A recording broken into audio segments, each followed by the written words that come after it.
Welcome to Golden State Media Concepts Technology Podcast. I'm Shay Northrup. I'm Jonathan Charney. And today we're going to be talking about Apple Music no longer adding DRM to songs that you upload, Verizon to buy Yahoo, and Japan makes the last ever VCR. So the first thing I wanted to talk about a little bit was that Apple Music is no longer adding DRM to songs that you upload on the cloud. Wait, hold on. I want a room for a round of applause.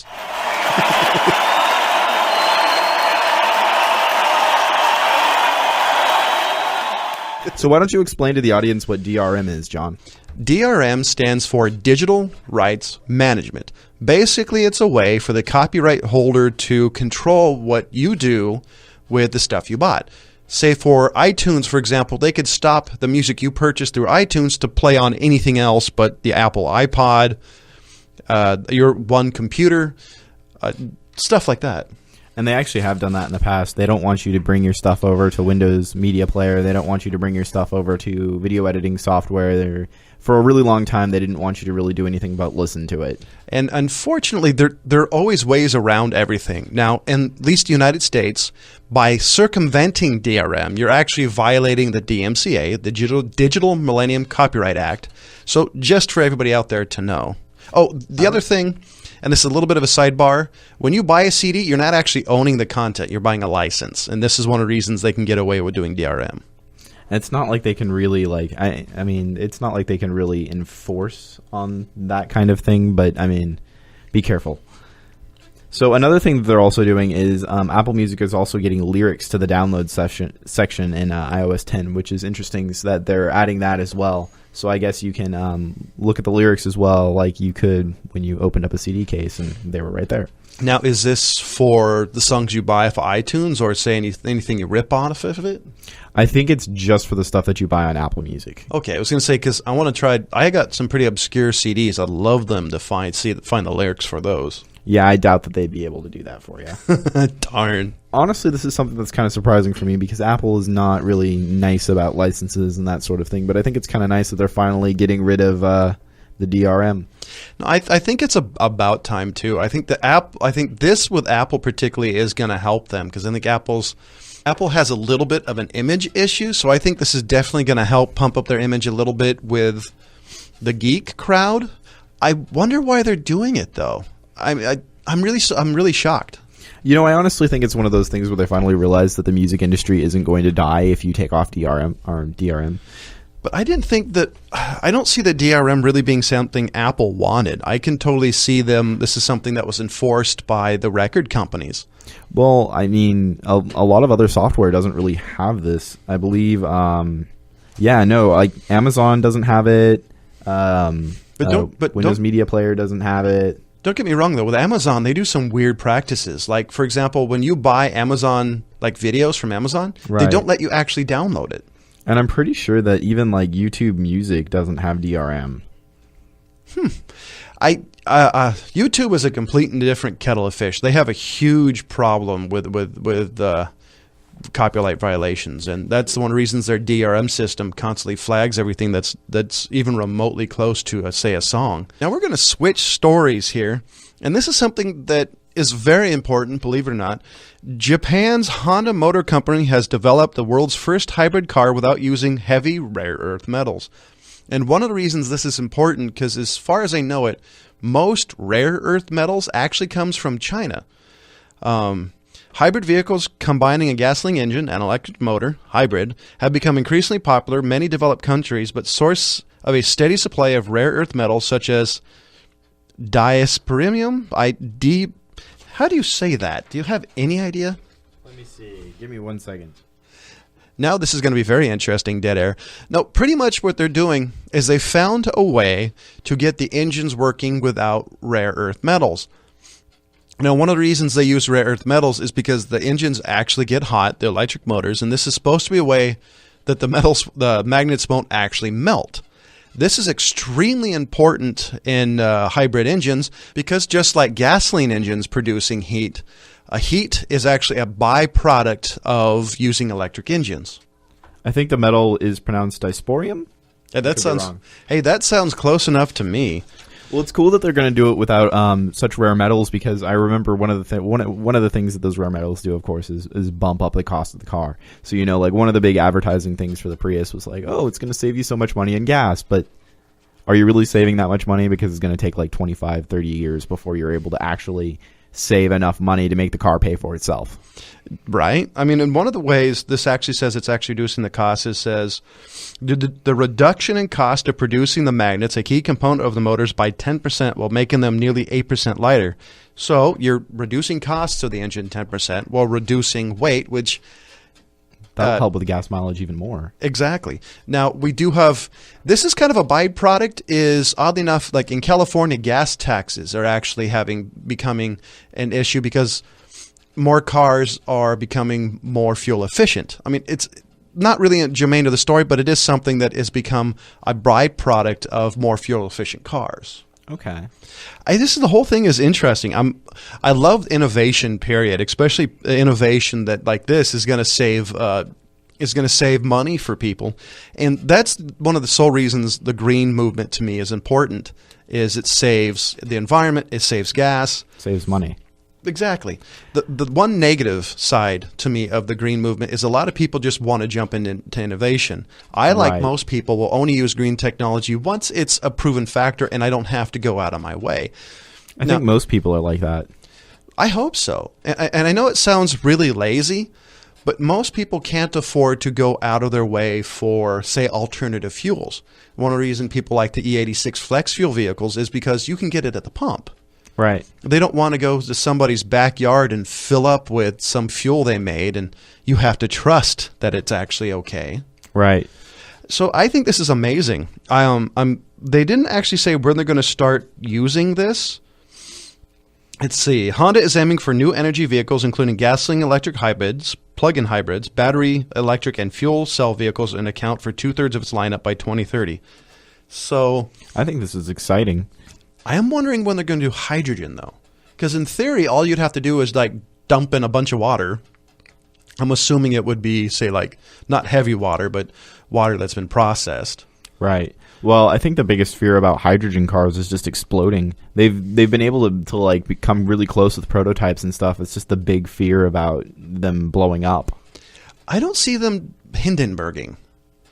Because I've seen the technology and I've read a bunch about it. The fuel cells by themselves are pretty safe. Now, what I haven't heard is I don't think there's been any major accidents. See, that's the question, I guess. Say, because by itself it's fine, but if you get an accident, will the fuel cell, for example, save itself? Right. This is a little bit of a roundabout story to talk about this, but in World War II, one of the reasons the American planes were better than, say, the Japanese Zeros, the Americans had a rubber liner in the fuel cell, so when they were hit, it actually sealed itself back up. Oh, that's cool. The Zeros didn't. They just exploded like Roman candles. Well, and they also kind of, like the Japanese also just kind of stripped down their planes. Yeah. And they were very rinky-dink. The reason I bring that up is, does the fuel cell and the hydrogen have the ability to self-heal? Now, if it does, then I think the technology should be given another chance, because I think hydrogen is better personally than battery-powered vehicles, because the problem with battery-powered vehicles is once, say, I don't know, after 50,000 miles and you got to replace the batteries, what do you do with the batteries? How do you just have toxic waste? Can you clean Probably the same thing you do with the car batteries. So basically they get processed and you just have pollutants that you can't do anything with? Probably. See, this is the one issue I have. One of the reasons I think hydrogen is a good thing. Now, on the other hand, you are wasting a resource. One of the reasons why I always thought corn-based fuels were bad is because instead of raising food, you're raising fuel. No, right. What are the side effects of this? Are you going to have a water shortage? It sounds ridiculous, but it's a conversation I've never heard anybody have. Right. No, that's a really good point. Although I know corn is one of those like cash crops that's really easy to grow, so I really don't have a problem with fuel being made out of that, especially since like there's so many places in the United States that is just corn. Well, I'd say United States I think is fine. The only question I'm really curious about is, say, third world countries. Say if they have a food shortage and most of their food production is made in fuel, I don't know. I think you have some issues, but granted, I do think you have to actually find a problem on that. Right. Well, and, it would work better if we were in a more global state of being. The other thing is you don't really hear about solar vehicles. Now, is that something that's going to be happen more? Granted, solar, you're going to need batteries, but if you have, say solar spray paint, would that work better? Would during the day you run on the sunlight, at night in tunnels and stuff like that, you run off the batteries? That might be an interesting method to charge electric cars. See, this is one thing, living in the 21st century is quite amazing, is the changes. Well, and with the batteries at the end, maybe they could find a way to recycle them and use the parts. I hope so. That's the one issue I've always had with hybrids is the battery issue is what do you do with it. Now, we're coming up to a break, and we come back, we're going to talk about what Verizon just purchased. Tired of searching the vast jungle of podcasts? Now listen close and hear this out. There's a podcast network that covers just about everything that you've been searching. Hey! The Golden State Media Concepts Podcast Network is here. Nothing less than a podcast bliss with endless hours of podcast coverage. From news, sports, music, fashion, cooking, entertainment, fantasy, football, and so much more. So stop lurking around and go straight out to the Golden State Media Concepts Podcast Network. Guaranteed to fill that podcast itch. Whatever it may be. Visit us at www.gsmcpodcast.com. Follow us on Facebook and Twitter, and download us on iTunes, SoundCloud, and Google Play.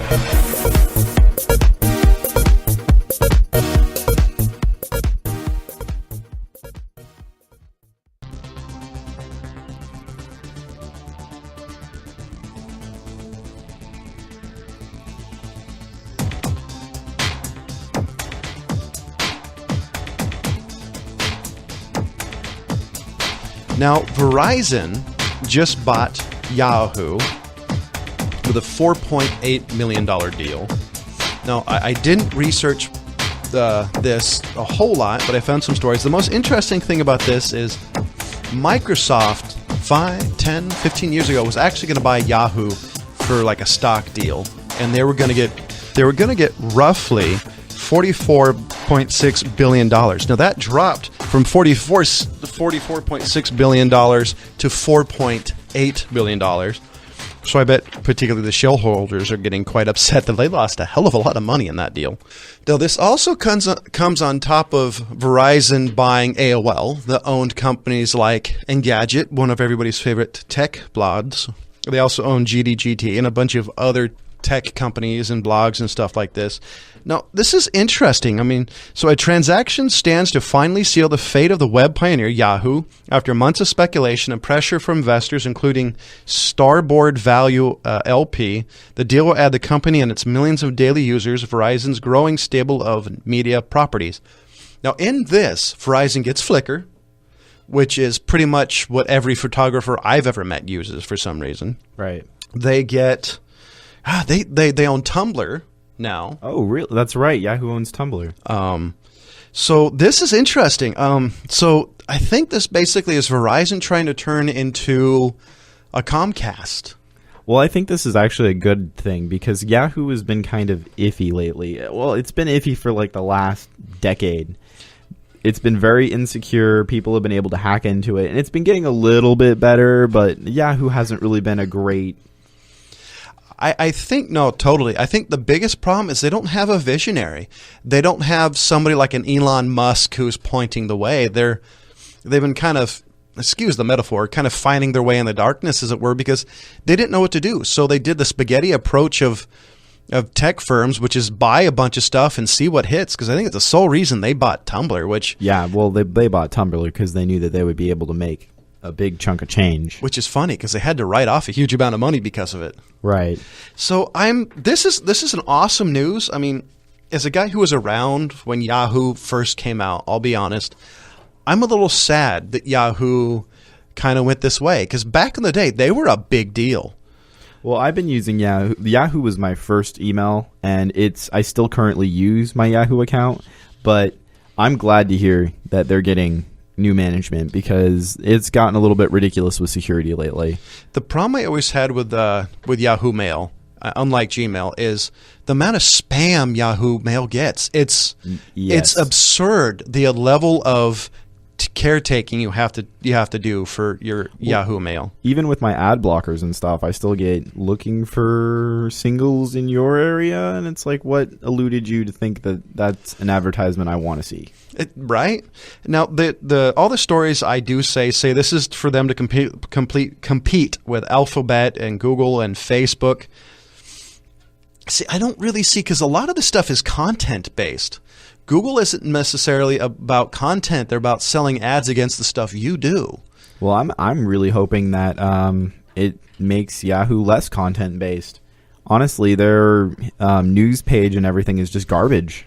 Yeah, and they use Bing right now, so I'm actually kind of surprised Yahoo stayed around, because they don't really do much. They use everybody else's stuff pretty much. I mean, they had Flickr, which they didn't leverage. They had Tumblr, which, by the way, they didn't leverage. They got a bunch of other stuff, and the people who it's a top-down problem. Everybody did everybody did things that caused issues with this company. From the purchase of Tumblr and Flickr, they've had since Flickr came out. So, I'm really excited to see what Verizon's going to do with this. Hopefully they'll be doing good things. So do you think it's actually going to do anything, or do you think eventually they're just going to spin everything off and realize, okay, this was a bad deal? Because what are they really getting out of this? That's a good question. Well, they're going to be getting a user base. That's definitely for sure, because there are a lot of people who still use Yahoo. Yahoo is still one of the top email providers. Now, see, the article I found a while ago talks about how they're hoping to leverage Yahoo's content with AOL ad technology. So I'm almost thinking they basically want AOL. They want Engadget. They want all the Engadget blogs. They want all the tech stuff. They want all the content AOL has. And I think Yahoo is just along for the ride, because at this point, Yahoo's a damaged brand. Right. So hopefully they can clean up the brand. I don't know. I'm almost thinking at this point it's time just to start over, because when you say Yahoo, what's the first thing that pops in your mind when you say Yahoo? Oh, I think of just terrible news stories. Every time I'm on Yahoo, it's trying to tell me what celebrity wore what dress, and it drives me nuts. No, I'm with you. Their sports page is pretty good. Their financial page is pretty good. Oh, well, you know what they are going to be getting then? Yahoo is actually one of the biggest fantasy football competitor sites. Really? Most people use Yahoo for their fantasy football stuff. We're going to have to get the fantasy football people in here. Maybe. Just to see what they think. Do they think it's going to affect it at all? I'm pretty sure because of how well their fantasy football stuff works, they're probably going to leave it alone. Like, I know one of my buddies is trying to start a league, and he wants me to join, and he uses Yahoo, and I know like a lot of professional leagues usually use Yahoo. So this is going to be definitely going to be interesting. As a geek, I really am bummed to see Yahoo kind of go down the hill. But as a consumer, I'm excited. I'm excited to see new blood being brought in it, because obviously, what was it, Marissa Mayer didn't do a good job. But on the other hand, I don't think there was any steering this Titanic. I think this thing went off rails. I think I like the company Verizon. I think that they're a good company. I love their internet. I love their phone service. I think that if anyone's going to be able to steer it around, I think Verizon would be able to. I'm really excited to see what Verizon's going to become now that it has Yahoo. I'm thinking, I really do think they're going to try to become a Comcast, because they already have Fios. I do think they need to expand Fios a little bit more than they have. Definitely. Fios is fast. Yeah, they have internet, they have cell phones. Now they have content. I do think they're competing with Comcast. All they have to do is make a studio or buy one, like NBC did with Universal, and because you're right, they've already buying a customer base. Yeah, I think this is a good move for them. And I think that they might be able to take this damaged brand and turn it around.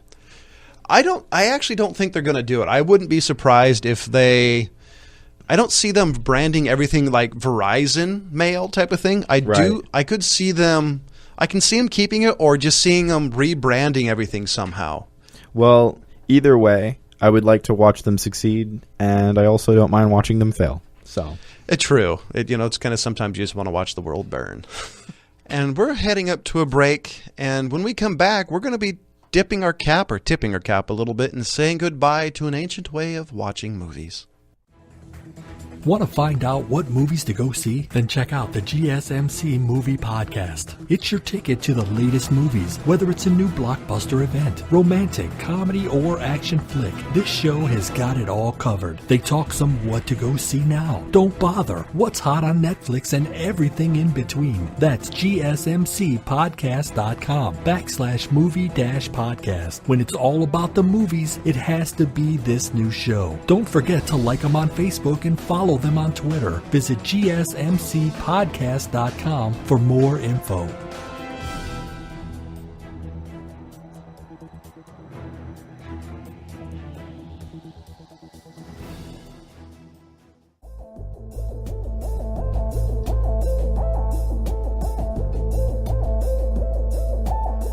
Welcome back to the Golden State Media Concepts Technology Podcast. Now, I have a question for you, Jonathan. When was the last time you dusted off your old VCR? Well, considering it's in my archive at my parents' house, it's been quite a while. Yeah. Every once in a while, my dad and I will dust off some of the old, some of our old barbarian movies that we got from the 80s, and we'll watch those. But so officially, Japan is making its last ever VCR this month. So the VCR will no longer be in production. Now, it might be a surprise to some people that the VCR is still being made, but apparently, according to these figures, 7,500,000 sales worldwide were made last year on VCRs. I'll be honest, I'm a little sad about this. One of the particular reason why is there's a lot of great movies. I bet not the best movies that never made it over the transition. Yes. So we are going to lose, as a movie buff, we're going to be losing stuff. And that actually breaks my heart a little. Well, and it's interesting to note, let's talk a little bit about VHS's history. So when VHS came out, it came out alongside of a different home video format called the Betamax. And the Betamax was arguably better than VHS, but VHS came around and beat that machine down and put it in the dust. It also got rid of laser discs, which were also better than VHS. So a little bit of trivia. A lot of the tech pundits I've listened to over the years contribute something to beating Betamax. Do you know what that is? What's that? Porn. Interesting. I've read and I've heard, I don't know how much is true, but I've read a lot about it, how they say because the people who did Betamax were very controlling about what content was on their tape. Okay. The people who did VHS, which if I remember correctly stands for the Video Home System, didn't care. Yeah. No, that makes sense. A lot of things got, a ton of content was on the VHS. They moved a lot of old films over, straight to video stuff where it was coming out all the time. And it was also... Hold on, a moment of silence. It was also what created the movie store. Yes. Which my childhood was filled with wandering the aisles of my local mom and pop shop. So it's also important to note that VHS wasn't replaced by DVDs until officially 2008. People were still buying VHSs. People were still, using their old machines, and videos were still coming out on VHS up until 2008. So it is a beast that refused to die. And people are still buying them because they still have their VHS tapes and they're still playing them, and you can get them at thrift stores. And the hardest thing, though, is nobody releases anything anymore on VHS. That was the number one thing that was hard. You could go to thrift shops, your local record store that has tapes. But yeah, that was the number one thing that was hard to find. That's why a lot of people got those combination DVD VHS tapes. Yes, that was a really big thing for a really long time. It still is. Which, by the way, uses the world's strangest cord, HDMI to component. Yeah. Which, by the way, is really hard to find. If you want to find it, you're going to have to order that particular cable online only. Or go to Fry's. Oh, Fry's. So one of the things that's really interesting to note, here is a quote from a specific video collector. It said, "These movies feel too good and cleaned up on DVD and Blu-ray, as if they were never meant to look that good. You can see the mistakes they are made, bad makeup and everything. Watching them on VHS is closer to the old drive-in or grindhouse theater, the way that the director intended it to look." So I agree and disagree with this guy's point in several ways. I do agree that if you try to watch Independence Day on DVD or Blu-ray, you'll definitely be able to tell that those little aliens are puppets. And if you watch a lot of older movies, you can definitely see that it's not. It doesn't look that good. But like I'm curious, like specifically like what movies, for example? Like you're talking like 50s sci-fi, you're talking 70s movies, like 80s even movies from like the 90s with animatronics and stuff like that. I'll give you that. A lot of those movies look really bad on DVD. It was just like 50s sci-fi, for example, looks great. Well, but then you also get stuff like, like some of the green screen stuff like that they used to do. They used to just like literally set up a screen and like use a video projector behind people, and you wouldn't be able to tell on VHS, but you could tell on. But I do think that he is wrong in the fact that movies were never meant to look this good, because you could always play things back on film projectors, and film projectors show things even more clear than Blu-ray and DVD even can. Like technically DVD is standard definition. It really bothers me because like, okay, so a lot of people bought DVD thinking, oh man, it's going to be so much better than VHS, but really what's important is the TV, not necessarily the player. Oh, so no, totally. If you're playing a DVD on a really bad tube TV, it's going to look like garbage. But if you play it on a HD TV, it's going to look good. No, totally. It depends on the other things that on the DVD side. It really depends if it was cleaned up. If you get like, say, a Criterion collection, which each of those movies are painstakingly restored, they look amazing. And so this collector also needs to realize that movies like VHSs are pan and scanned. Movies were shot professionally in the 16 by 9 format. Mm-hmm. They're shot professionally in the 16 by 9 format, and when you go to the theater, they were always played 16 by 9, and the projection qualities of film were actually pretty good. It's just once they brought it to VHS, it got really bad, and then they had to pan and scan. The other thing is a lot of these people they don't mention was the fact that the film they used was greater than standard definition. Right. So you've got movies that are, if I remember correctly, some of them are even in 4K, when they were actually filmed. So if you scan them up and clean them. Even more. Film is technically 16K. Is it really? We're not even at the level of film digitally yet. Oh, wow. See, so, I mean, I do have to say, I do agree with them in one aspect of it's the nostalgia of it. Yes. If you're watching, I wish I could pick a particular movie. I'll say Goonies, for example. One of my favorite childhood classics is, when you're watching that on VHS, on a CRT monitor, for me, that brings me back to when I was a kid. Mm-hmm. And it's just, it has the crappy grainy quality, and if it's a little bit of an older tape, it's even better because it's been played a while and the tape's a little distressed. And it's been loved. And it's awesome. But on the other hand, sometimes when you're watching a digitally restored version, you're watching what the filmmaker wanted. For the filmmaker, It's not necessarily about the grain and quality. Because, by the way, if he wanted to look grainy, he would have made it grainy. Back then, it wasn't hard to do. Now it's not hard to do. So you're watching in like the mind's eye of what the director originally wanted.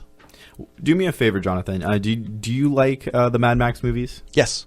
So do me a favor and go back and rewatch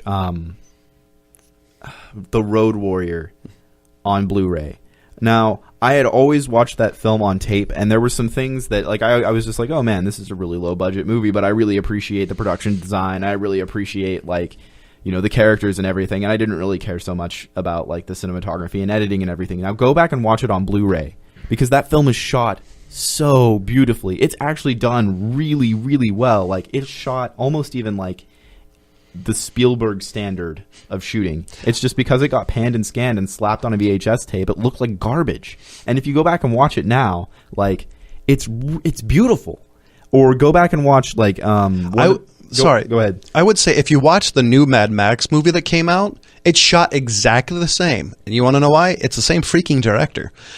It looks amazing. Yeah, no, the Road Warrior looks so good. And it's a shame. It's almost a shame in my mind that it got degraded by VHS. As much as I love VHS and as much as I'm nostalgic about it, I'm like, I don't like to watch Star Wars on anything but VHS. And the one time I actually did watch it on Blu-ray, I realized how beautiful that was shot too. I would say a couple of different things. One of the things, especially about Star Wars, is there's a couple of different things going against it. Star Wars has never fully been released in its original theatrical release. on Blu-ray. So the version like I watched as a kid, and yes, out of the two of us, I'm considerably older, is the fact that I cannot buy the version I watched as a kid on DVD or Blu-ray. Yeah, well, that's why I have it on VHS and I watch it on VHS. See, that's one of the reasons for me that I'd love to find a VHS copy that was like never opened, for example, because then I would get it transcoded. It would still be in 4:3, and it still wouldn't look good. I would, for me, since I'm a major film nut, part of it for me is preserving my childhood, preserving classics, and even though it's panned and scanned, and unfortunately, when you transcode it to VHS, it looks awful. It's not as pretty, but you're preserving something to me that needs to be preserved. Now, this is a little bit of a rabbit hole. I hate it when filmmakers edit their own movies, like what Lucas did. To me, that's a travesty.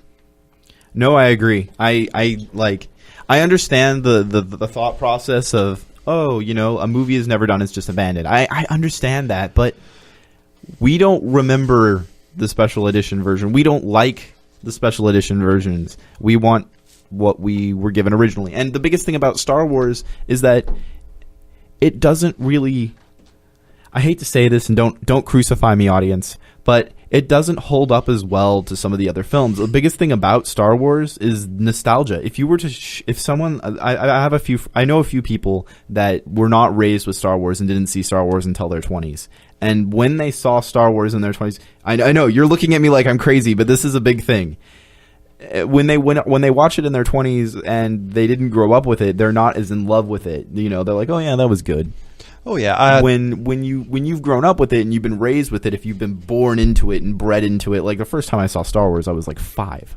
So it's a part of my blood. Like, I love Star Wars, but I completely understand other people who don't feel the same way about Star Wars that I do. We're definitely getting more into the movie show conversation, but I will say, to end it, this part of the conversation, I will say Star Wars uses a lot of tropes. I love Star Wars, but there's a lot of archetype characters. If you really look at it, it's a soap opera in space.